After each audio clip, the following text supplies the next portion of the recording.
Please like, share and subscribe. Hello friends, I am Kanchan Gahekar and today we are going to learn how to arrange the given words in alphabetical order. पण आपल्याला एक साधा प्रश्न येतो exam मध्ये की arrange the given words in alphabetical order. आपल्याला काही शब्द दिलेले असतात आणि त्यांना अल्फाबेटिकल ऑर्डर मध्ये ते लिहायचे असतात. पण आता हे क्वेश्चन्स जे आहेत ना ते इतक्या सोप्या पद्धतीचे आहेत आणि वर्ड ऑर्डर असेल, वर्ड रजिस्टर असेल असे प्रश्न लोअर लेवलला सुद्धा आहेत. अगदी तिसऱ्या चौथ्या पाचवीतल्या मुलांना सुद्धा हे प्रश्न आहेत आणि तरी सुद्धा आपल्याला यांनी दिलेला आहे. It means it has some reason, काहीतरी रिझन त्याच्यामध्ये असेल. तर अल्फाबेटिकल ऑर्डर कुणाला येत नाही. तुम्हाला असं वाटेल की फार सोपा प्रश्न आहे, आम्हाला येतो हा. तर मी ॲक्च्युली हा व्हिडिओ अशा लोकांसाठी बनवला, अशा विद्यार्थ्यांसाठी ज्यांना गंधही नसतो याचा, काय करायचं प्रश्नामध्ये हेच समजत नाही आणि मग आपण ते सोडवू शकत नाही.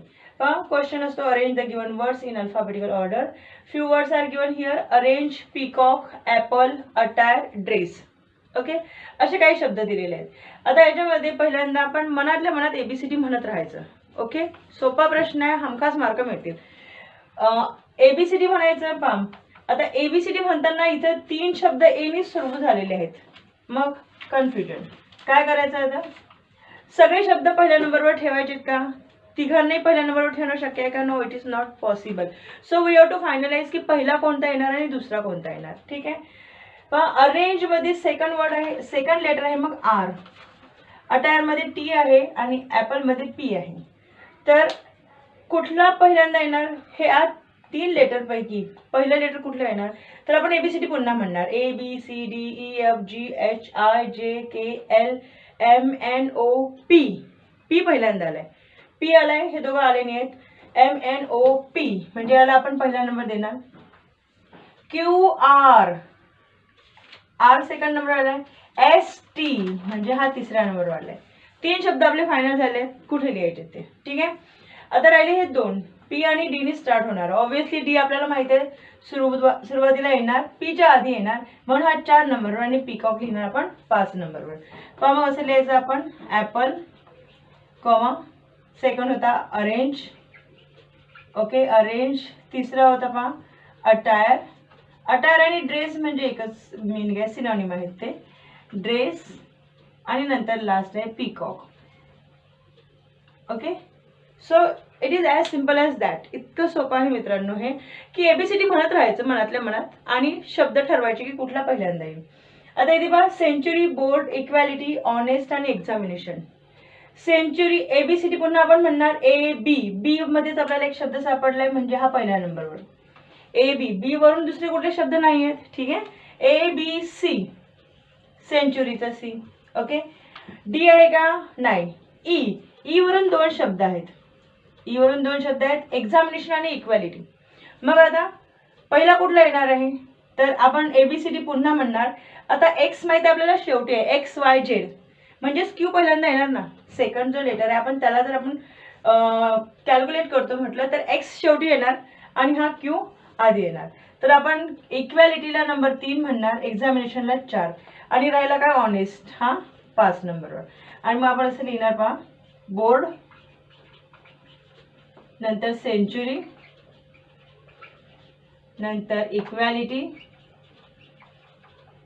ओके, नंतर एक्झामिनेशन आणि नंतर येणार शेवटी ऑनेस्ट. झाला प्रश्न सोडवून. बरोबर आहे. एवढासा प्रश्न असणार आहे आपला आणि तो प्रश्न आपण या पद्धतीने सोडवायचा आहे. एबीसीडी म्हणत राहायचं आणि जर सारखे अक्षर असणारे 2 किंवा 2 पेक्षा जास्त शब्द आले असतील तर मात्र दुसरा जो अक्षर आहे त्या अक्षराला टेस्ट करायचं की सुरुवातीला त्यातला कोणता येतो. जो पहिले आला तो पहिल्या नंबरवर, जो नंतर आला तो नंतर. कधी कधी बघा हे 2 अक्षर सुद्धा सेम असतात, मग तिसऱ्याला बघायचं, तिसऱ्याचं कॅल्क्युलेशन करायचं की तो पहिले कुठला येतो तर. ठीक आहे. तर अल्फाबेटिकल ऑर्डरमध्ये एवढंच. पुन्हा आपण दुसऱ्या एका विषयासोबत भेटूया, तोपर्यंत अभ्यास करा. ओके फ्रेंड्स, तर आता आपण पाहणार आहोत कंपाऊंड वर्ड्स.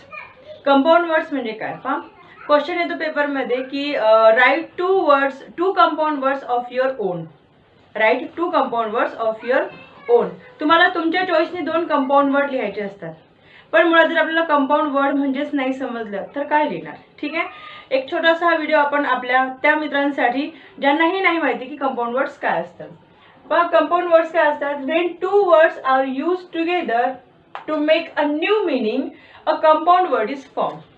जेव्हा 2 शब्द एकत्र येतात आणि त्याचा एक नवीन मीनिंग म्हणून तो शब्द वापरला जातो तेव्हा त्याला कंपाऊंड वर्ड असं म्हणतात. तेव्हा तो कंपाऊंड वर्ड तयार होतो.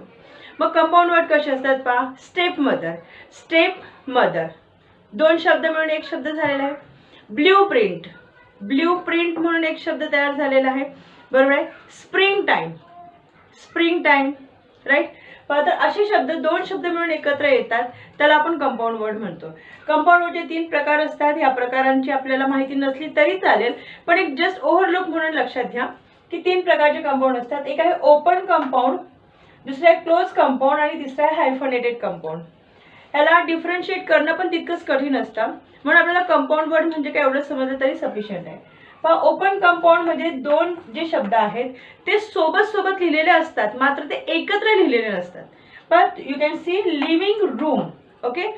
बट हे शब्द असेच वापरले जातात. This one is the adjective. हा एक ॲडजेक्टिव्ह असतो आणि हा एक नाउन असतो. बरोबर आहे.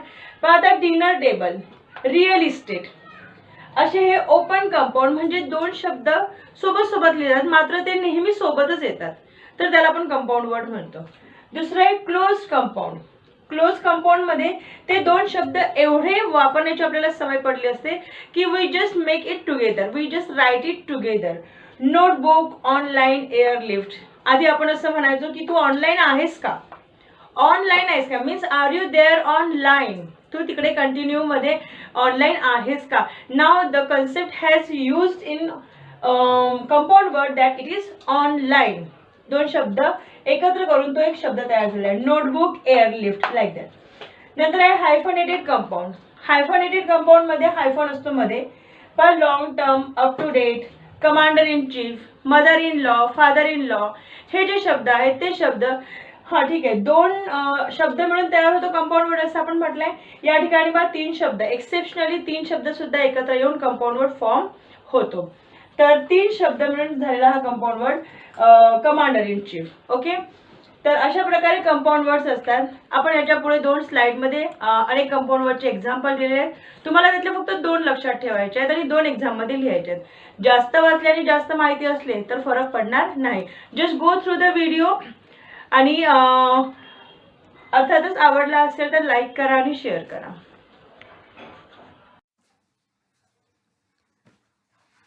So friends, here are some example of compound words. Carpet, car आणि पेट अशा 2 शब्दांनी बनलेले कार्पेट.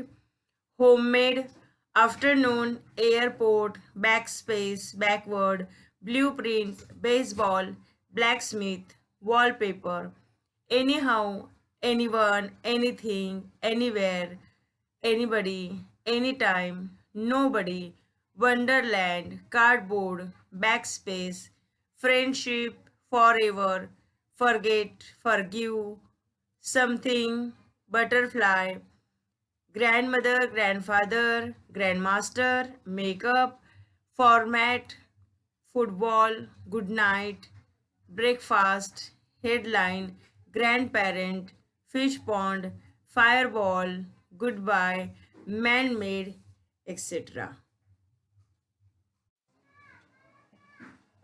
पहा अजून एक लिस्ट आहे आपल्याकडे.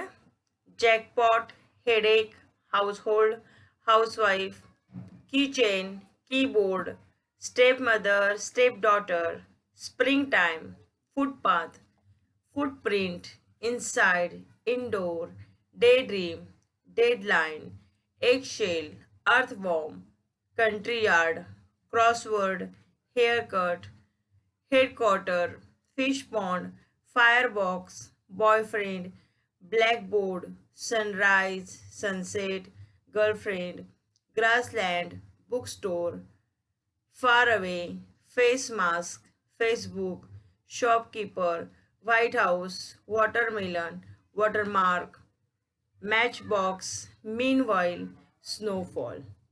ठीक है.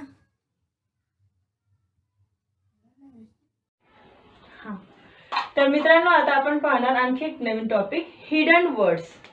Finding out hidden words from the given word. पण find out 2 hidden words of minimum 4 letters each from the word. दिलेला जो शब्द असतो त्या शब्दामध्ये तुम्हाला you have to find out hidden words. किती hidden words? 2 only 2 words you have to find out and they should be of 4 letters. At least ते किती अक्षर असले पाहिजे त्याच्यामध्ये? 4 अक्षर असले पाहिजे कमीत कमी. म्हणजे त्यापेक्षा मोठा असला तर चालेल पण छोटा नको. 3 लेटर वर्ड्स नको, 4 लेटर वर्ड्स हवेत. ठीक आहे. So read the question properly. Let's finalise how many letters the examiner ask for. त्यांनी किती विचारले ते फायनल करायचं आणि नंतर लिहायचं. पाहिजे एक एक्झाम्पल म्हणून आपण इम्पॉर्टंट असा एक शब्द घेतलेला आहे, इम्पॉर्टंट. आता काय करायचं? देर इज अ टेक्निक कशी आहे पहा. ह्याच्यामधले जे वॉवल साऊंड आहेत ते वॉवल साऊंड आधी बघायचे. वॉवल साऊंड कुठले आहेत पहा? आय आहे, ओ आहे आणि ए आहे. बरोबर आहे. मग आता सरळ सरळ पहिल्यानंतर येणं आपल्याला शब्द सापडतात. पहा, PORT पोर्ट. पोर्ट म्हणजे बंदर. बरोबर आहे. पोर्ट. ANT ant. अँट म्हणजे मुंगी. बरोबर आहे. हा 3 लेटर वर्ड आहे, हा 4 लेटर वर्ड आहे. मग आपल्याला पोर्ट एक शब्द भेटलाय 4 लेटर. आता 3 लेटर लिहिण्याचा उद्देश काय होता? या ठिकाणी आर्ट, अँट जसा तसा मिळाला आपल्याला. ART art, ART art. Mop मी तुम्हाला सांगितले की एक जो वॉवल साऊंड आहे तो घेऊन कन्सोनंट सोबत कॉम्बिनेशन करून बघायचं, लक्षात येईल आपल्या. पहा, मॉप मिळाल्याबरोबर स्टॉप मिळाला आपल्याला, TOP टॉप. मग रॅट, पॅट. जसं आपण RAT म्हटलं तसं P सोबत लावून बघितलं तर पॅट म्हणजे पाठ थोपटणे, माहित आहे ना. Pin, PIN pin. हा आय जो आहे तो छोटा लिहिला तर लक्षात येईल, पिन. त्यानंतर आता आहे 4 लेटर वर्ड्स. हे 3 लेटर वर्ड्स जरी एक्झाममध्ये लिहायचे नव्हते तरी मी जस्ट एक्झाम्पल तुम्हाला की वॉवल साऊंडने आपण कन्सोनंटला कसं पकडू शकतो आणि आपला वर्ड कसा तयार करू शकतो. सो हिअर पोर्ट, नंतर part, pair, paint, import etcetera. तुम्हाला आणखी याच्यामध्ये दुसरे शब्द सापडू शकतात. सो व्हेरी इझी टॉपिक आहे मित्रांनो, मिस करायचा नाही. एक मार्क, थेंबे थेंबे तळे साचे तुम्हाला माहिती आहे. थोडं कंट्रीब्युशन आपलं केलं तर 80 मार्क आपले होतात पूर्ण पेपरचे. बरोबर आहे. तर हा प्रश्न सोडवत असताना थोडं फक्त या वॉवल साऊंडकडे लक्ष द्यायचं आणि 4 अक्षर आहेत, 2च शब्द लिहायचे आहेत. Very simple. असं नाही की खूप 4-5 शब्द लिहायचे, 2 शब्द लिहायचे आहेत आणि ते 2 शब्द तुम्ही शोधायचे आणि लिहायचे. ठीक आहे. आपण पुढच्या एका स्लाइडमध्ये 3-4 उदाहरणं देण्याचा प्रयत्न केलाय, ते तुम्ही बघून घ्या, तुमच्या लक्षात येईल. ओके, पहा क्वेश्चन असा आहे आपला, find out 2 hidden words of minimum 4 letters each from the given word. दिलेल्या शब्दातून 2 कमीत कमी शब्द आपल्याला ओळखायचे आहेत. कसे? मिनिमम 4 लेटर्स, कमीत कमी 4 लेटर्स असणारे. पहा मित्रांनो, 4 लेटर्स, 3 लेटर्स असं असू शकतं. तुम्हाला फक्त एक एक्झाम्पल म्हणून या ठिकाणी मी 3 लेटर्स पण लिहिलेले आहेत. ठीक आहे. पहा, मिनिमम 4 लेटर्स असले पाहिजे. त्याच्यानंतर मग 5 असेल, 6 असेल तर चालतील, त्याच्यापेक्षा मोठा शब्द बनला तर चालेल. पहा, newspaper, new, sieve, are, spa, raw, pen, pan, news, pass, paper, respond etcetera. पण 3 अक्षरी शब्द मी तुम्हाला का दाखवलेले आहेत? एक वॉवल साऊंड आपण घेतला ना की त्याच्यासोबत दुसरे लेटर्स कन्सोनंट ऍड करून बघायचा, हा नवीन शब्द तयार होतो का. जसं न्यू, NEW. मग हा ई पुन्हा दुसऱ्या कन्सोनंट सोबत लावून बघायचा, SEW, सिव. बरोबर आहे. अशाच पद्धतीने न्यूज हा 4 अक्षरी शब्द झाला, 4 लेटर्स, राईट. Pass 4 letters. मग मोर दॅन 4 लेटर्स पेपर आणि रिस्पॉन्ड एक्सेट्रा. तुम्हाला आणखी मिळाले तर तुम्ही ते ऍड करून ठेवा, लिस्ट बनवून ठेवा. सेकंड वर्ड आहे इम्पॉर्टंट. इम्पॉर्टंटमध्ये ant, art, top, rat, pat, pin, mop, port, part, pair, import, paint etcetera. अंडरस्टँडमध्ये पहा, sun, red, and, sat, rat, ant, sand, send, rent, date, rate, tune, dust, rest, earn, under आणि stand. पहा किती मोठे शब्द मिळाले याच्यामध्ये हिडन वर्ड्स. पण डेट म्हटलं की रेट, मी काय सांगितलं तुम्हाला की एक कॉन्सोनंट घेऊन एक वॉवल साऊंड घेऊन जेव्हा एक शब्द तयार होतो तेव्हा त्याच कॉम्बिनेशनचा दुसरा आपण एक कॉन्सोनंट घ्यायचा आणि त्याच वॉवल साऊंड सोबत आपण तो मॅच करून बघायचा. जसं डेट तयार झाला तर आर आहे त्याच्यामध्ये रेड पण होईल, बरोबर आहे. अशा पद्धतीने नेक्स्ट आहे बा मॅनेजमेंट. मॅनेजमेंटमध्ये net, get, man, tag, men, met, get, name, game, manage etcetera. एक शब्द सापडला की तुम्हाला दुसरा सहज मिळू शकतो. पहा, मेट आणि गेट सारखे शब्द आहेत. नेम, गेम, हो ना, एकच वॉवल साऊंड, दोन वॉवल साऊंड वापरले त्या ठिकाणी आणि मग नेम आणि गेम असे दोन शब्द तयार झाले. मॅनेज, ठीक आहे. नंतर आहे नेबरहुड. नेबरहुडमध्ये रॉब, डाय, और, हिड, हाइड, हाय, बोर, डन, ने, और, डोर, नेबर एक्सेट्रा. पहा किती मोठे 4 लेटर वर्ड्स याच्यामध्ये मिळालेले आहेत. नंतर आहे व्हेजिटेबल. गेट, बेट. पहा GET गेट भेटल्यानंतर परत एक कॉन्सोनंट लावून पाहिला आपण, BET बेट झाला. Tab, lab. TAB टॅब भेटला का LAB lab. Bag, tag, able, late, late आणि गेट, बरोबर, बीटल एक्सेट्रा. तर असे शब्द आपल्याला हिडन वर्ड्स शोधायचे आहेत आणि ते शोधत असताना वॉवल साऊंडची मदत घ्यायची. एक वॉवल साऊंड आपल्याला सापडला, एक शब्द सापडला की त्याला मॅच करून दुसरे बघायचे मिळतात का म्हणून, ठीक आहे. ओके, तर मित्रांनो आणखी एक मुद्दा आपण पाहणार आहे, आणखी एक प्रश्न आपण पाहणार आहे. That is form to present or past participle in which the last letter is double. असे पास्ट पार्टिसिपल किंवा प्रेझेंट पार्टिसिपल ज्याच्यामध्ये शेवटचा जो लेटर आहे तो डबल केलेला असतो, असे दोन तुम्हाला वर्ब सांगायचे आहेत. किंवा हाच प्रश्न असा विचारला जातो, choose the verbs of which the last letter of present and past participles are double. खाली दिलेली जी लिस्ट आहे त्यापैकी असे वर्ब निवडा ज्यामध्ये प्रेझेंट पार्टिसिपल आणि पास्ट पार्टिसिपल तयार करत असताना त्याचं शेवटचं जे अक्षर आहे, शेवटचं लेटर जे आहे ते काय होणार आहे, डबल होणार आहे, ठीक आहे. तर या दोन पद्धतीने हा प्रश्न विचारला जाऊ शकतो. आता महत्त्वाचा प्रश्न आहे की what is mean by present participle and past participle. पहा, आपल्याला वर्बचे फॉर्म माहिती आहेत. आपण लिहिणार राईट, हा आहे V1 ज्याला आपण प्रेझेंट टेन्स म्हणतो. हा आहे रोट ज्याला आपण V2 म्हणतो किंवा मग याला आपण पास्ट टेन्स म्हणतो. नंतर असतो रिटर्न, हा आहे V3 याला आपण V3 म्हणतो आणि यालाच पास्ट पार्टिसिपल म्हटले जाते. हा काय आहे, पास्ट पार्टिसिपल. आणि नंतर आहे रायटिंग. रायटिंग ING फॉर्म जो आहे तो ING फॉर्म आहे V4 आणि याला म्हणतात प्रेझेंट पार्टिसिपल.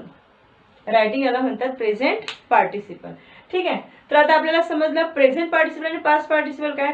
तर वर्बचा जो ING फॉर्म असतो तो असतो प्रेझेंट पार्टिसिपल आणि V3 म्हणजे क्रियापदाचं जे तिसरे रूप असते ते असते पास्ट पार्टिसिपल, बरोबर आहे. आता त्यांनी आपल्याला विचारलं आहे की असे वर्ब ज्याच्यामधलं शेवटचं जे लेटर आहे ते काय होणार आहे, डबल होणार आहे. पहा आपण हे चेक करू. जम्प, टॉक, स्टॉप, कॅच आणि बेग. जम्पचा पास्ट टेन्स काय येणार, जम्प. पी डबल झालाय का, नाही.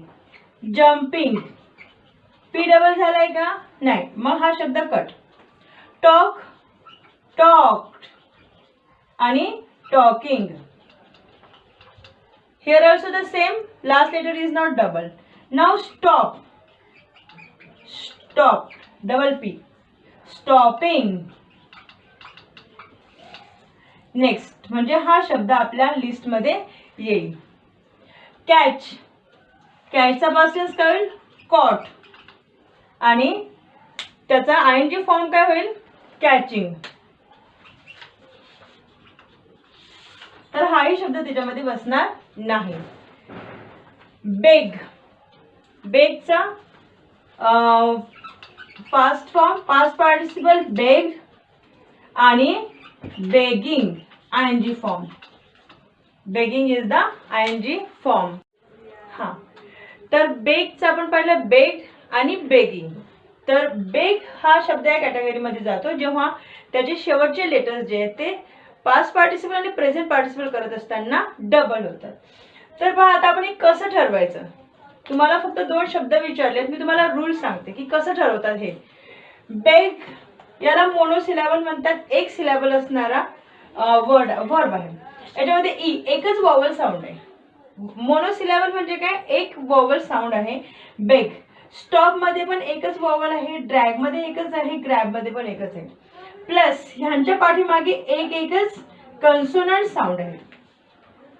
वन वॉवल प्लस वन कन्सोनंट असा जर शब्द असेल तर जो लास्ट लेटर आहे तो काय होणार आहे, डबल होणार आहे.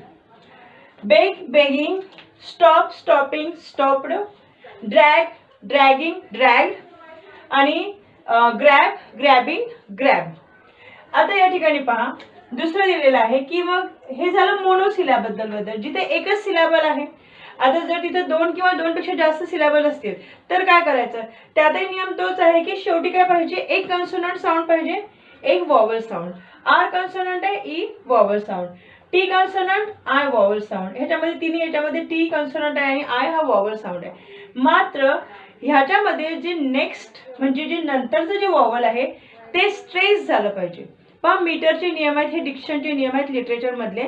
तर तुर्तास आपण एवढं समजून घेऊया की प्रिफर हा जो शब्द आहे, प्री हे याचं प्रिफिक्स आहे, ऍडमिट मध्ये ऍड हे प्रिफिक्स आहे. रूट वर्ड जो असतो ना, रूट वर्ड तो आहे फक्त मीट, याच्यामध्ये पण मीट, त्याला सब असं हे प्रिफिक्स लागलेलं आहे. ऍक्विट हा रूट वर्ब आहे, रूट वर्ड आहे आणि त्याला ऍक एसी ऍक लावून त्याला वर्ब तयार केलेला आहे. तर असे जे शब्द आहेत 2 किंवा 3 सिलॅबल्स असणारे जे शब्द आहेत त्यांचं सुद्धा काय होणार आहे, जर हा शब्द हा वॉवल साऊंड जर स्ट्रेस होत असेल तर हा जो वॉवल साऊंड स्ट्रेस होत असेल तर काय होणार आहे, तर हे डबल होणार आहे. जसं प्रिफरचं प्रिफर्ड आणि प्रिफरिंग, ऍडमिटचं ऍडमिटेड ऍडमिटिंग, सबमिटचं सबमिटेड डबल टी, ओके, ऍक्विटचं डबल टी ऍक्विटेड ऍक्विटिंग. आता एक नियम आहे तिसरा बघा, महत्वाचा आहे. शेवटी जर आता पहा हा पहिल्या नियमामध्ये बसतो की शेवटी कन्सोनंट आहे आणि आधी वॉवल आहे, बरोबर आहे. मग हा काय मोनोसिलॅबिक वर्ड आहे, त्याच्यामध्ये एकच सिलॅबल आहे, तर ह्याचा वाय रिपीट व्हायला पाहिजे ना, डबल व्हायला पाहिजे, पण असं नाही होत. This is the exception for the rule. ह्या सगळ्या रूलला एक्सेप्शन आहे. पण याचा एक्स कन्सोनंट आहे, हा वॉवल आहे. मी आता सांगितलं तुम्हाला की असे शब्द डबल करायचे. मात्र हे तीनही शब्द जे आहेत x Y W x Y हे जर शेवटी आले असतील कन्सोनंट म्हणून तर मुळात ते कन्सोनंट म्हणून समजल्या जातच नाही. प्रोनाउन्सिएशन पहा, प्ले वायचा उच्चार कसा होता शेवटी ए. बॉक्स बॉक्सचा उच्चार सुद्धा कन्सोनंट सारखा होत आहे. बो डब्ल्यूचा उच्चार होतच नाहीये, डब्ल्यूचा उच्चार होतच नाहीये आणि म्हणून ओ सारखा उच्चार होतो आणि म्हणून मग लास्टला ते कन्सोनंट आहे असं काउंट होत नाही. म्हणून हे सुद्धा एक्सेप्शन मध्ये जातात. ह्यांना आपण म्हणतोय प्लेइंग, याचा वाय बघा आपण डबल नाही करत. बॉक्सिंग बोईंग किंवा मग पास्ट पार्टिसिपल प्लेड बॉक्स आणि बोर्ड. ठीक आहे, तर हे याचे नियम होते. नियम लक्षात नाही आले मित्रांनो तरी चालेल. पुढे आपण 2 लिस्ट दिलेल्या आहेत, त्या लिस्ट वाचा आणि ते सगळे शब्द जे आहेत ते डोक्यात ठेवा. तुम्हाला किती लिहायचे आहेत, 2च शब्द लिहायचे आहेत, तुम्हाला फक्त 2च शब्द लिहायचे आहेत. मात्र हे लक्षात घ्या की तुम्हाला प्रेझेंट पार्टिसिपल विचारलं की पास्ट पार्टिसिपल किंवा दोन्ही असं व्यवस्थित लक्षात घ्यायचं आणि आन्सर सोडवायचं. ठीक आहे. तर मित्रांनो पहा, काही रूल्स या ठिकाणी आपण दिलेले आहेत, आपण एक्सप्लेन केले आहेत ते सुरुवातीलाच, पण तुमच्या माहितीसाठी मटेरियल तुमच्याजवळ राहावं म्हणून त्या उद्देशाने लिहिलेलं आहे की लास्ट लेटर डबल करण्याचे जे नियम आहेत व्हर्बमध्ये ते कसले आहेत पहा. फर्स्ट आहे, in a word with 1 syllable we should double the last consonant only if the word ends in 1 vowel and 1 consonant. Example आहे बेग बेग्ड बेगिंग, बरोबर आहे. पहा शेवटी जी एक कन्सोनंट आला आहे आणि एक वॉवल साऊंड आहे. ठीक आहे, म्हणून जे लास्ट लेटर आहे ते आपण डबल केलेलं आहे. मेकिंग प्रेझेंट पार्टिसिपल आणि पास्ट पार्टिसिपल. नंतर आहे पहा सेकंड नंबर, बाय मिस्टेक 1 लिहिलं गेलं तिथे. इन अ वर्ड ऑफ 2 और मोर सिलॅबल्स, म्हणजे एका शब्दामध्ये 2 किंवा 2 पेक्षा जास्त सिलॅबल्स असतील तर we double last consonant if the word ends in 1 vowel and 1 consonant. पुन्हा नियम तोच आहे की शेवटी त्याच्या काय असलं पाहिजे, एक वॉवल आणि एक कन्सोनंट असलं पाहिजे. मात्र the final syllable is stressed. शेवटचा सिलॅबल आहे तो स्ट्रेस असला पाहिजे. Admit, admit, admitted, admitting, like this. Okay. नंतर आहे लास्ट जो रूल आहे तो पहा, don't double the last consonants WXY because they are not counted as consonant. शब्दाच्या शेवटी जर, वर्बच्या शेवटी जर WXY हे जर कन्सोनंट आले असतील तर त्यांना कन्सोनंट नाही काउंट केले जात. पहा, play, played, playing, box, boxed, boxing, बो, बोट, बोईंग. ठीक आहे, अशा पद्धतीने त्याचं प्रोनाऊन्सिएशन जे आहे होतं आणि त्यांना कन्सोनंट काउंट केल्या जात नाही आणि म्हणून आपण त्याचे जे लास्ट लेटर आहे ते डबल करत नाही. सो फ्रेंड्स, पहा या ठिकाणी आपण लिस्ट दिलेली आहे. Verb, past participle and present participle. Verbs with one syllable ending with one vowel sound and one consonant sound. पहा, ऑब्झर्व करा जरा शब्दांना, वर्ब्सला ऑब्झर्व करा. आणि पास्ट पार्टिसिपल म्हणजे वर्बचा तिसरा फॉर्म आणि प्रेझेंट पार्टिसिपल म्हणजे ING फॉर्म माहिती आहे तुम्हाला. Club, clubbed, clubbing, dub, dubbed, dubbing, grab, grabbed, grabbing, rub, rubbed, rubbing, sob, sobbed, sobbing, throb, throbbed, throbbing, kid, kidded, kidding, nod, nodded, nodding, beg, begged, begging, blog, blogged, blogging, drag, dragged, dragging, flag, flagged, flagging, hug, hugged, hugging, jog, jogged, jogging, log, logged, logging. ठीक आहे, तर असे हे काही verbs दिले आपण, ते वाचून घ्यायचे. पहा, अजून काही शब्द दिले आहेत आपण, हे सेकंड रूलशी संबंधित आहेत. दुसरा रूल काय होता आपला, verbs with 2 or 3 syllables ending with one vowel and one consonant. 2 किंवा 3 सिलॅबल्स ज्याच्यामध्ये असतील असे शब्द, असे वर्ब्स, मात्र ते एंड कसे होतील, वन वॉवल आणि वन कन्सोनंट साऊंडनी. फॉर एक्झाम्पल पहा, prefer, preferred, preferred, transfer, transferred, transferring, commit, committed, committing, admit, admitted, admitting, allot, allotted, allotting, acquit, acquitted, acquitting, regret, regretted, regretting, submit, submitted, submitting, cancel, cancelled, cancelling, channel,